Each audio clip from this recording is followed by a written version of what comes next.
All right, everyone, welcome to Evolution of Photo Services. My name is Pageau, and I just want to cover a few things before I introduce the panel. Hey, hi, Tor, how are you? Okay, there we go. All right, so let's talk a little bit about where we started from. This was digital imaging circa 1988.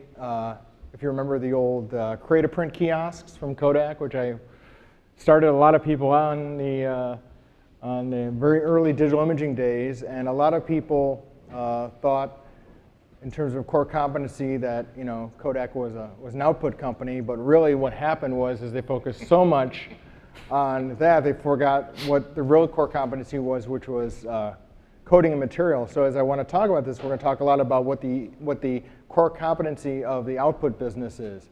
Is it really the future? Is it really mobile devices, or is it something else? So let's talk a little bit with our panelists. We have three of them today. Unfortunately, our fourth, John Lacanina from Color-Centric, was held up at the airport, and he missed his flight. So he will be here, but he's going to miss the panel today. So we're going to miss John. But as we know, we have Laurent, who spoke earlier, Joellyn from Fujifilm. You'll be able to wave. And then Yves Gagnon from Mediaclip will be here. And so we'll talk quickly. We'll get to them a little bit about, well, first, why don't we just do a real quick introduction. Is there anything else you want to add about ScanCafe? No. Now, yours is just a startup company, right? I've never heard of this Fujifilm company. It's always starting up, always reinventing. My name is Joellyn. I'm Director of Marketing, and I am in charge of consumer insight and customer marketing support. And myself, Yves Gagnon, actually, I think I'm pretty much smaller company than Fuji, but I'm the CEO of Mediaclip, and I'm in charge of the operation and the marketing aspect of the company. Great. And I just want to present kind of a thought as we think about output, because I think there's some people who are in the output business who, I'm sorry, my back is turned to a few folks, that the assumption is that people will, at some point, print their pictures. And if you assume consuming a digital product will lead to a tangible product, then MP3s must clearly have led to more CD sales, correct? So how are we going to, in the digital photography world, not follow that path? How are we going to engage that digital asset and turn it into a tangible product? And I think that's a good topic for this panel. So as you know, we started out with prints as the storage medium, the sharing medium. It was basically the all-encompassing medium of photography. It was the proofing medium. The only way to see your prints in the pre-digital world was, see your images at all, was to have a print. And so then as we've evolved into other forms, we've introduced new products like the photo book. And going further, we have an engaged consumer now who is, used to be the Instamatic type photographer, if you will, if you want to talk about who the target market used to be. And now the target market is many people, more technically proficient. They know what a JPEG is. They know what a filter does. They may or may not know about backing pictures up. So clearly we are dealing with a much more varied market than we have in the past. I wanted you to talk a little bit about what they see some of the solutions are for creating, getting these consumers to engage in the marketplace. Mediaclip actually is a provider of software that provides you the possibility to create and customize any type of products. And one of the reasons that we are there in the market is that, personally, we believe that actually the print is not gone, the print is not over.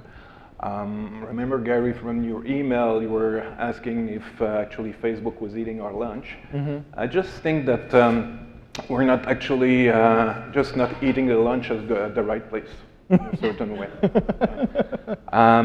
What we are actually providing in Mediaclip, we have three different solutions: an API, we have also hybrid SaaS model, and as well as a new platform which we call You Simply Print, which is a full turnkey solution platform. And we are launching our mobile solution soon. We actually presented a prototype at the PMA. It's going to go out as a beta version next week and ready for the Photokina. Those tools actually help users and our client to be able to produce prints, try to get those returns on investment about those big presses, digital presses that would be very expensive to run. And those are made actually to be as simple as possible.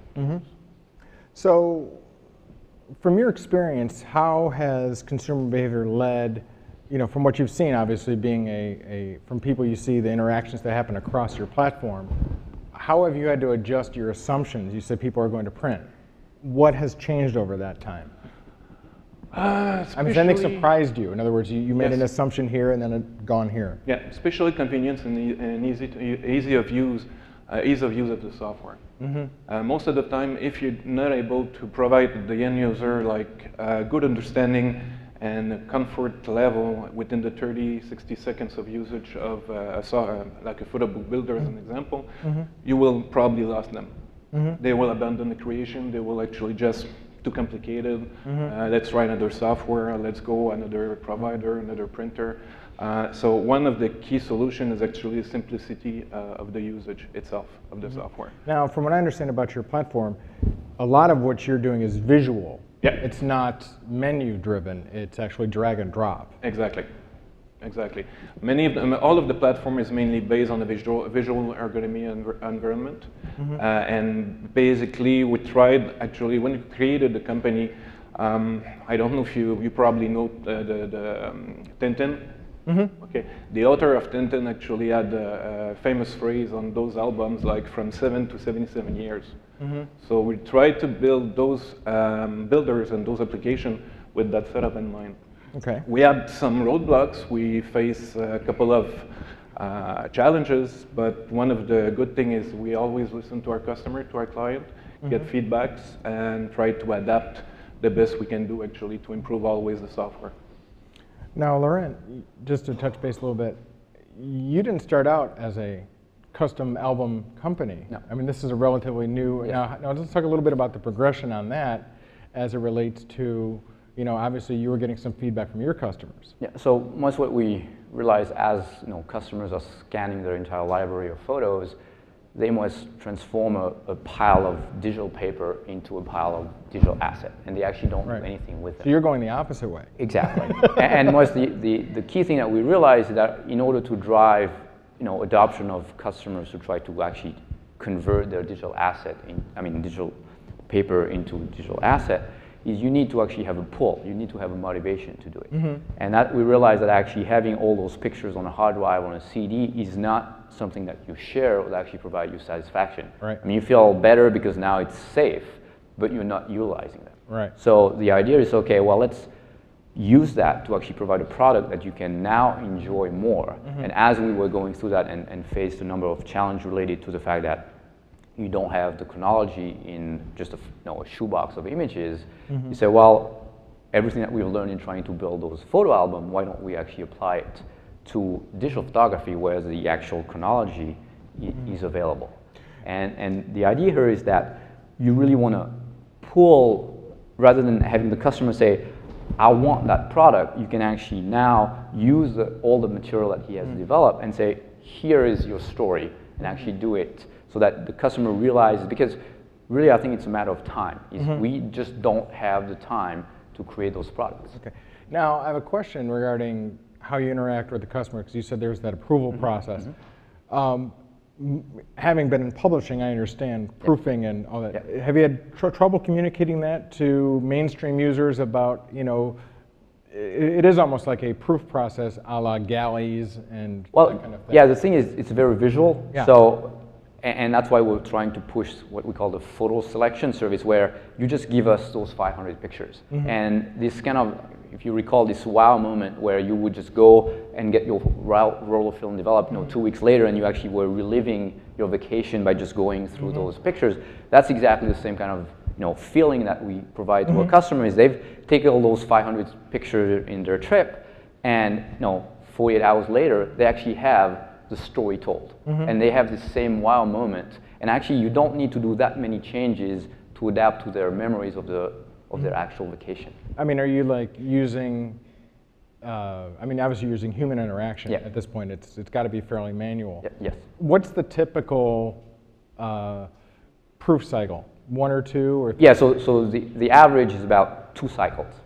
So, of course, we have people that go from, to 10 or 15 was actually every time figure out, oh, I could do this, I could do that, and then actually turn that into almost a game of actually getting that book. But we actually have, over 40% that just said, good enough. I'm just going to go ahead, and that's sufficient. Do you think that's because they may not be aware that they can make changes? No, I think that if you look at the style, is that it's already further than what they think they could do themselves. Right. So it's good enough. Yeah. And we don't encourage them, of course, to say, well, no, I could also do this for you. Right, exactly. So let's talk a little bit about interacting with the customers, because hopefully this is not the reaction people see when they order custom products. Is, oh my gosh, because this stuff is very expensive. What's the typical ring for an order? So the way we're trying to market that is to actually integrate it as much as possible within the price of the book. So that it's actually not, doubling the price of the book, but it's a small percentage that could almost be absorbed as a discount rather than giving the book 50% off. You actually have the customer pay the full price, and you actually integrate it in the price. So typically can be, we actually market it in the US at about $10 for a 26-page book. Above and beyond the price of the book? Yes. Okay. Cool. So let's talk a little bit about what Joellyn has offered to the group about marketing some of the products to consumers, kind of reimagining from a substrate standpoint, what you can do with putting pictures on different things and taking images really beyond, a limited product size of this big and turn it into a whole slate of products. So Joellyn, do you want to talk a little bit about this part? Or not? I do, but I want to back up. Because I truly think that one of the biggest issues we have is actually motivating the consumer to do something with output. I was fascinated to listen to the mobile imaging ecosystem panel a few minutes ago. And here we're talking about ecosystem, and yet the topic of printing some of those images never came up. And that is truly part of the ecosystem. So how do we actually get there? How do we get the consumer to move forward on that? Some of it is coming up with compelling new products. So the slide you're showing here about reimagining the print, basically taking those images and putting them on different substrates, yeah, that will be appealing and that will be compelling to some people. But, and I don't know what you have next actually on your slide. It's a surprise. It's more, a surprise? It's more leather. But I think actually the key issue is how do we motivate them to print? And one of the reasons, one of the things I think we need to think about is to go back to why they actually take pictures in the first place. Okay. So those of you who are plugged into your computers, you could do what I did over the weekend, which is a Google search on why do people take photos? And I was amazed to find, actually it's in the first 2 or 3 links, a blog from 2007 where someone posed that question and then got pages of comments. And what was fascinating to me was that for a large group of them, it was to document, to capture my life, right? That's just how you started your description of this panel. But for others, it was absolutely fascinating to stop death, to capture a moment, and then that I thought was really cool, an image. And then I want affirmation from somebody else that that image is really great. Or it's creative artistry. Or it's a variety of different things that are not simply around documenting and making a print. So the key question for me is how do we actually get to that step underneath their motivation to capture so that we can actually get them to do something with that image? That's the marketing challenge. And the reality is in this category, we've got fabulous people like all of you coming up with terrific technology, making it easier. But what we don't have are enough people with marketing backgrounds that are really persuading that consumer to move forward and do something with their print. I wonder, are there any examples you might have? I don't know. Well, first let's talk about some of the opportunities.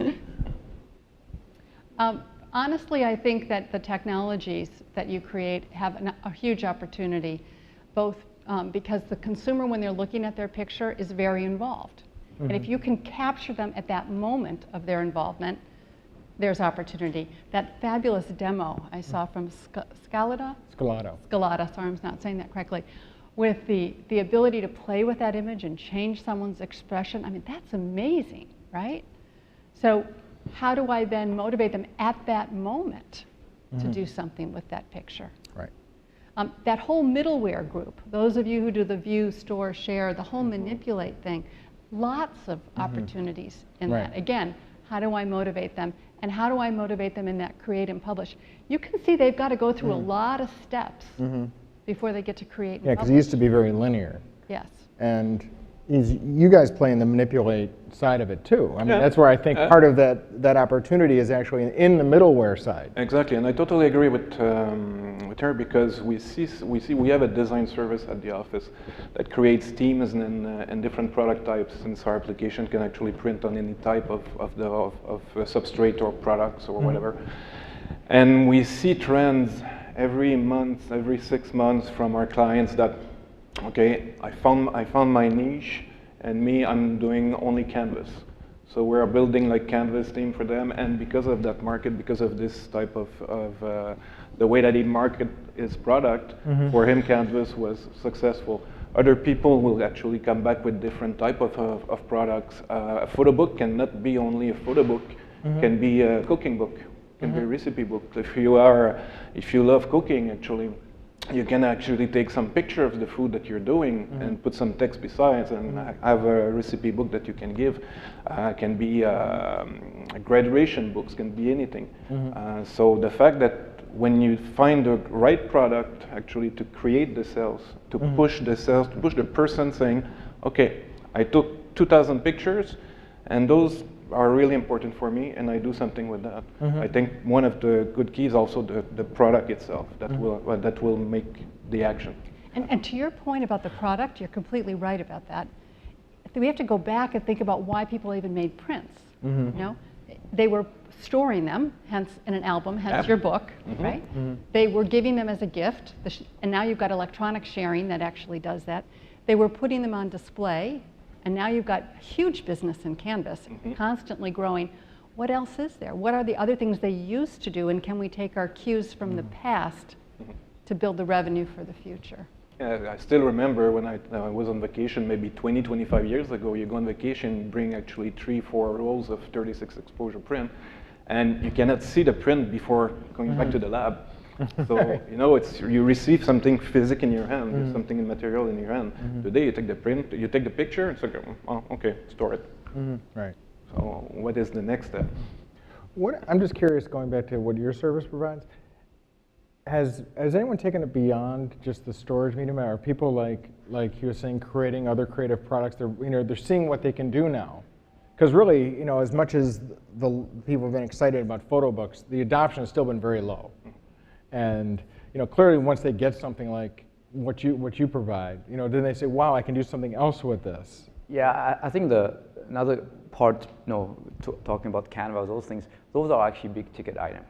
And when you spend $100 on the canvas, you have that angst of, is this the right picture? Is this the right effect? So I think, again, involving, an expert and say, here's a photo I want to get done, and just make it look good on the canvas and have kind of a third-party validation that this is actually will look good in the canvas is the right way to go. Is that you can use those collage or those sophisticated effects to actually produce more compelling product and show to the customer, here's what you could do with your images. Because right now, we're only still, I think, with those products, addressing the early adopters that are taking the risk of getting those products. Right. Whereas if you were actually saying, look, this is what you can do, and you actually have that push of the product to them, I think you can really drive higher adoption, because they will see, oh, this could really be going. I mean, they've got software now. You can take a picture of your living room, and you just put that poster in it. You just don't want just that plain pictures. You maybe want split, or you want some special effect, and that actually will make that wow effect. Has anyone seen that app? There's an app now where you can,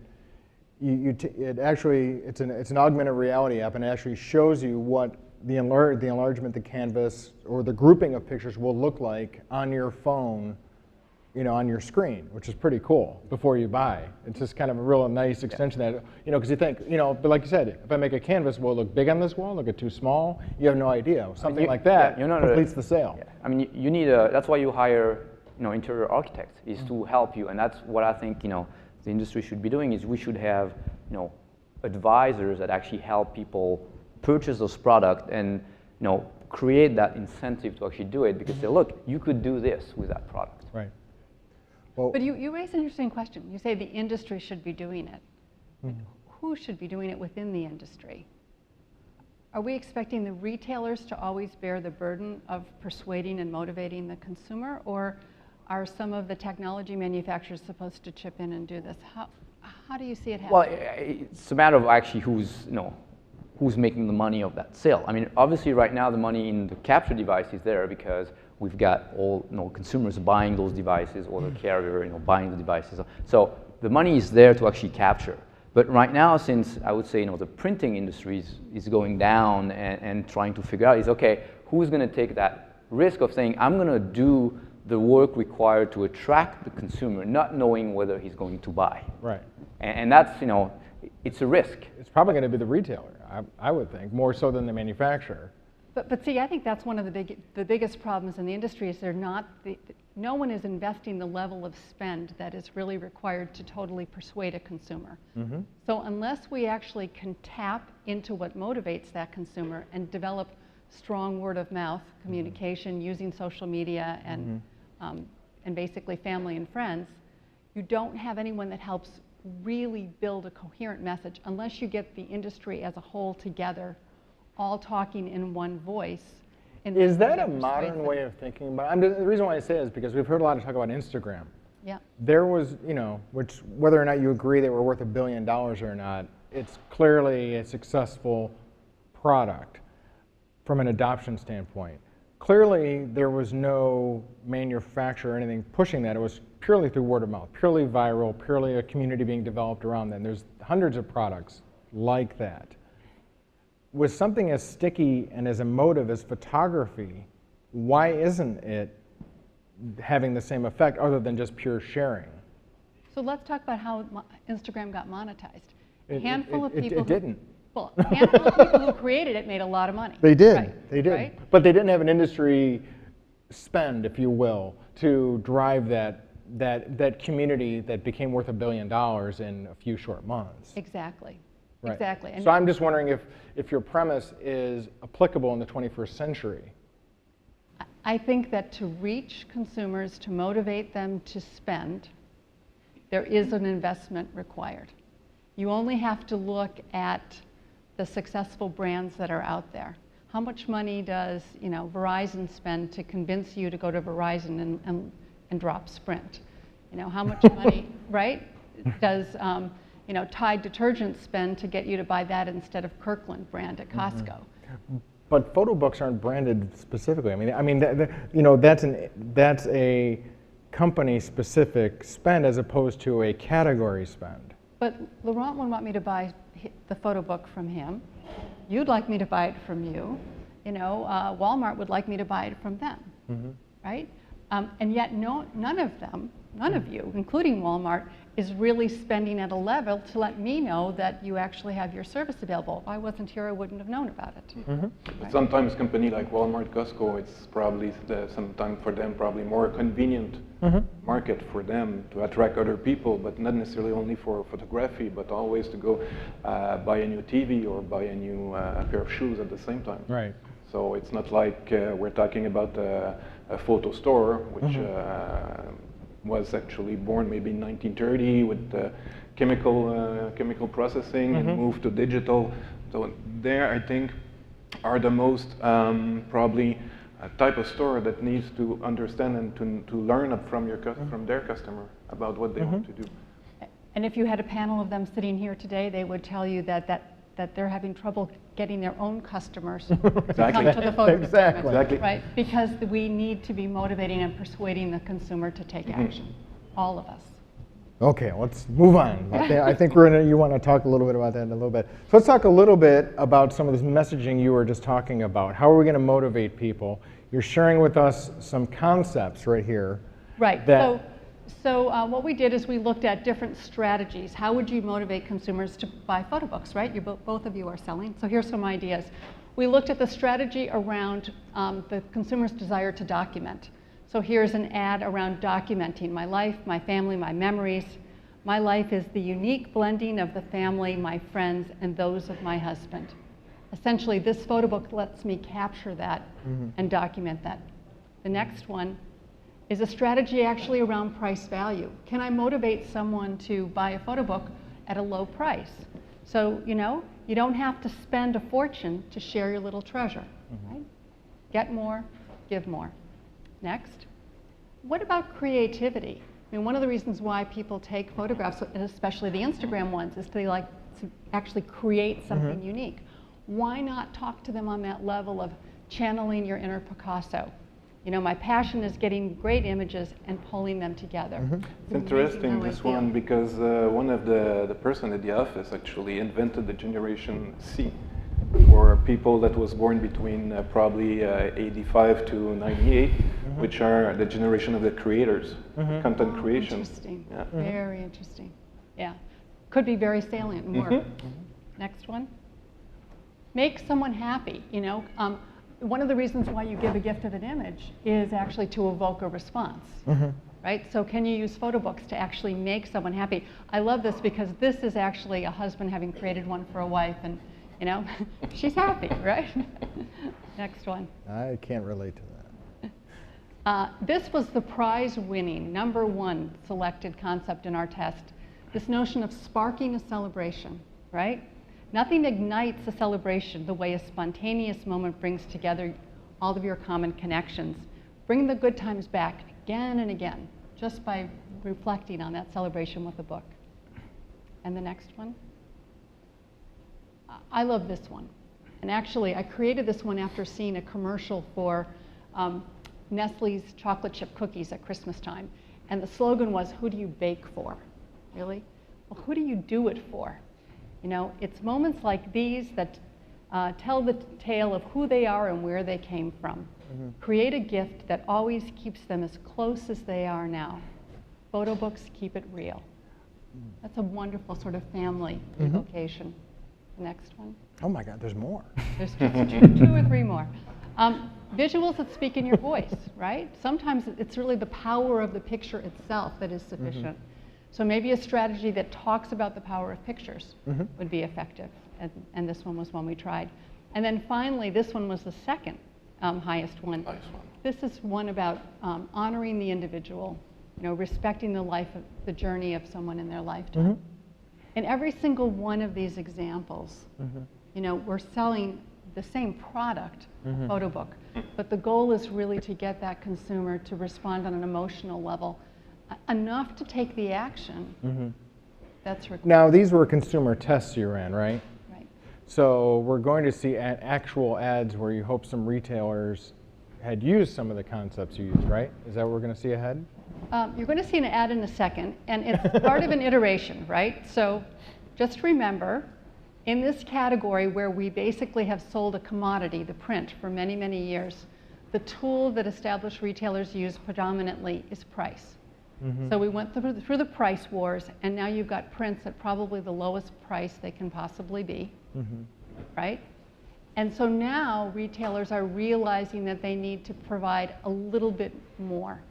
I've certainly shared these ads with retailers. What you're going to see is not quite that sophisticated, but it's very current. I'm going to show you actually a web page from Walgreens that was used over the Father's Day. So up at the top, you still see the price message around prints, and you see the deep discounting around gifts down below. But there was a very interesting thing I saw on the bottom of that first page, and that was, you know, buy your Father's Day gift based on personality. And you had to then decide if your dad was an outdoor dad, or a working dad, or a coach dad, right? Or a deadbeat dad. No deadbeat dad. I'm only going to show you one. Okay. Okay, so then after they clicked, they saw this was the outdoor dad, right? And here they used images that reflected that personality on product that made sense, right? Yeah. So, you know, again, the level of persuasion on a mass level is beginning to happen. What is also interesting is when I went into their cards, after Father's Day was over, they list their cards by best-selling cards. And actually those badges, which kind of key off of the notion of the 4 square badges, those badges were in the top 5 selling cards. Okay. So 2 of them were there. I thought, you know what, they're really beginning to tap some of the... So so you're saying that these worked for the most part for Walgreens at... I don't know. I don't have a view into their sales. I do think that if the only view I have is the cards themselves and what they've told me on the site, then yes, the notion of personality and badging did seem to work. Okay.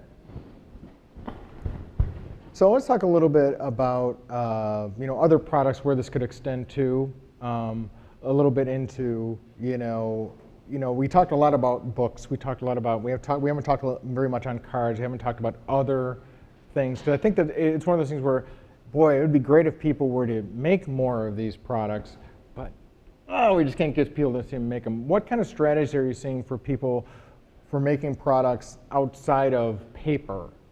Like you're saying, books or things. Is there any secret sauce there? Because all those wonderful ads or concepts you showed were great for photo books. Is there something similar for photo wearables? See, I think we have to go back to why people did it in the first place, and then also look at the demographic trends around us. So here's another very important fact if you haven't really processed it yet. The baby boomers are now the second largest demographic. Their children, the millennials, are the largest. And what they're doing today is in lockstep. When a millennial gets married and has a child, the baby boomer becomes a grandparent. Together, that's a market of 150 million people in the United States, right? So now think about what they're all doing. So those millennials are today singles or just getting married. In the next 5 years, they're actually going to be having, buying their first house, having their first child. There's going to be a lot more opportunities to use photo output. And the net, I'm fascinated just even by the rise in the number of households. There's going to be a net gain of 10 million households in the next 10 years. Think about the number of walls that need to be decorated, right?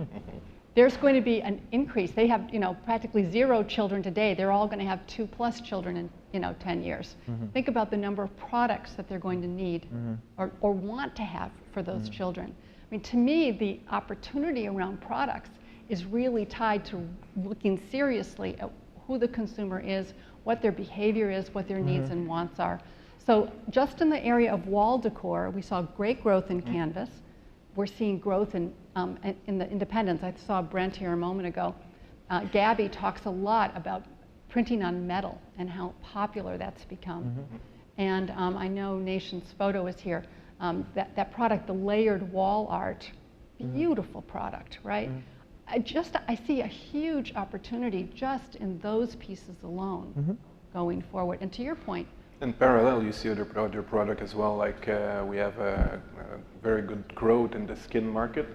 So you want to skin your phone, you want to skin your... Yes. I think I'm printing photos on skin. Yes, yes. We actually talked about a baby package, right? What should be in a baby package today? And it's not just birth announcements and pictures of the baby. It's the photo book and the skin it for your iPhone. All of a sudden, it's contemporized and interesting. Cool. So let's see, we only got a couple minutes left. Let's go into the blue sky part of the thing. In 2 to 3 years, where do you think the industry, from an output standpoint, will be going? I mean, clearly everyone talks about prints in decline, but it's actually not declining probably as badly as people think. From a just pure print thing, and certainly other areas the actual spend in photography is actually fairly higher than it was in the analog days when you factor in hardware costs and everything else. People are actually they're more active in photography than ever. So in the next 2 or 3 years, how are we going to capitalize on that? Laurent? I think what we need to be able is to show what those products look like. So I think it's a lot of work in the rendering of those products so that you can actually push and say, okay, how will that wall art look in my room? What will this bag look like? And you actually have a 3D rendering so that you can actually, because those are more difficult sales to do than just printing 4x6. Right. So you need to encourage the customer and get a sense of okay, this is what it will look like. That looks okay. I'm going to buy it. So really, there's going to be more interaction to get those sales. Exactly. Okay. Joellyn? I'd bookend it. I'd have new sizes on one end, like a 4x4 related to the Instagram. And on the other end, I would bookend it with metadata captured in the print itself. So, you know, scanning that print on your phone and having it leap. One thing that we need to think about in the next 2 or 3 years is to make sure to understand where actually the end user, or why the end user actually is taking those pictures, and make sure that we actually provide action to bring those pictures on a substrate somewhere. So simplicity, ergonomic of the software. Try to always improve the tools and make it more simpler as possible. Great, and I believe we're out of time, so thank you very much. Joe, who's the next lucky contestant on the podium here?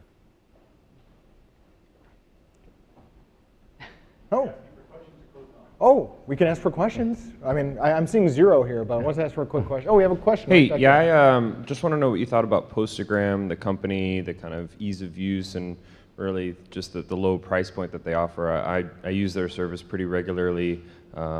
Just take a photo and it sends a postcard to someone. It's extremely easy to use. I can send a postcard in, including taking the photo, in less than 30 seconds. Just wondering if you guys know about the company and what you think. Yeah, there's been a couple companies who do that, actually. Yeah. But anyone want to chime in on that? Actually, it's mainly the way that you can configure your software and the way that you want to do your business.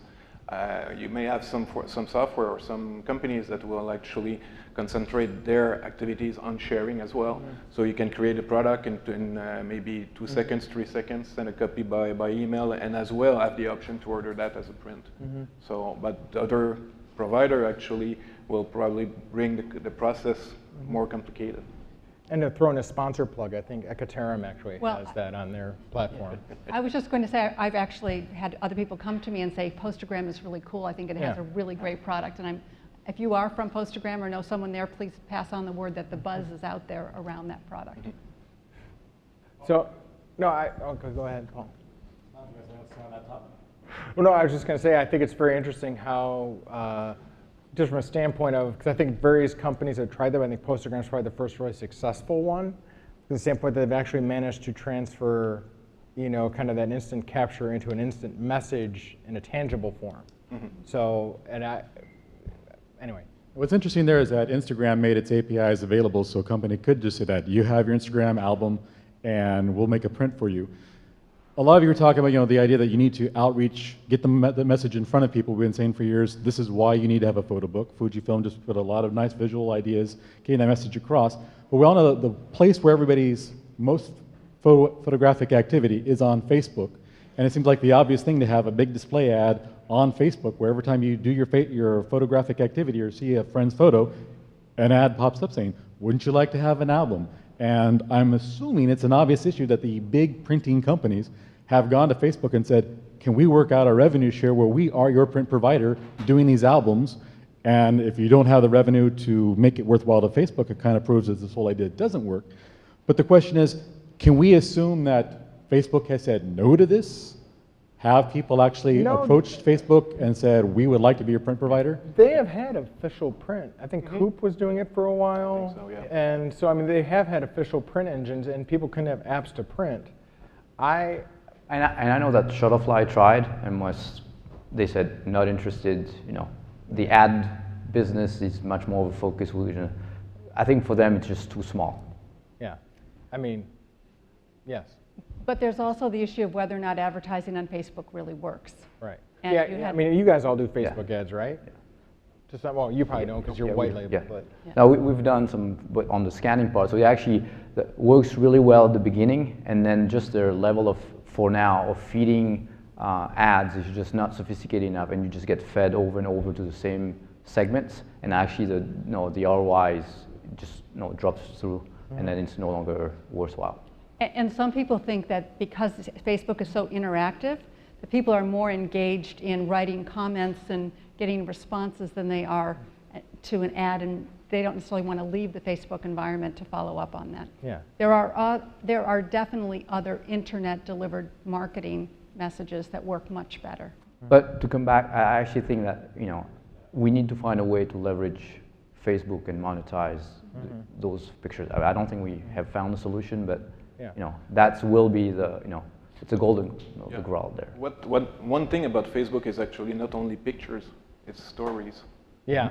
So the thing is that to print a picture from Facebook, it's like taking a picture on your phone or taking a picture with the camera, but it's more than that. So if we... That's why I thought the albums, the hardcover Yes. book in particular is the product market. Yeah. Exactly. So if we were able actually, and I know it's feasible with their API, so if we were able to extract not only the picture, but all the stories that goes with it, relation with your friend and things like that, and make yourself an automated book from that. Let's say this is the timeline of my life, 2012, 2013, totally automated. That would be a nice avenue. So we need to think about not only the picture, but also what they are doing with the pictures and the content and the tools. Well, and now that Facebook is spying on you in more ways than ever, you know, they know who you're with, Yeah. where you are and what you're doing. They could probably pull them from other timelines, and actually, that would actually make a more compelling product if your friends' pictures could be pulled in as well. Well, many of the retailers enable you to draw pictures from your Facebook account. Right. So, I mean, that portion exists. But it doesn't get you necessarily the friend pictures too. That would be cool. You know, I mean, we're all here. It'd be great if, you know, I want to make a photo book of this event, and they know that we're all in the same place because the metadata that they suck all the pictures together, and now I've got a better book because I've got everyone's pictures. Yes. Actually, I know the Infotrends is here as well. They had a very cool piece of data among a lot of their very cool data, but it was referring to the percentage of people who actually print images that they didn't take themselves. Right. And I found that number seemed to be growing. I thought that was absolutely fascinating. And we can plug the fact that they're going to have their breakfast tomorrow morning at 7:30. What a great segue. Thank you, Gary. Great panel. Thank you so much. Very much. Thank you. Thank you.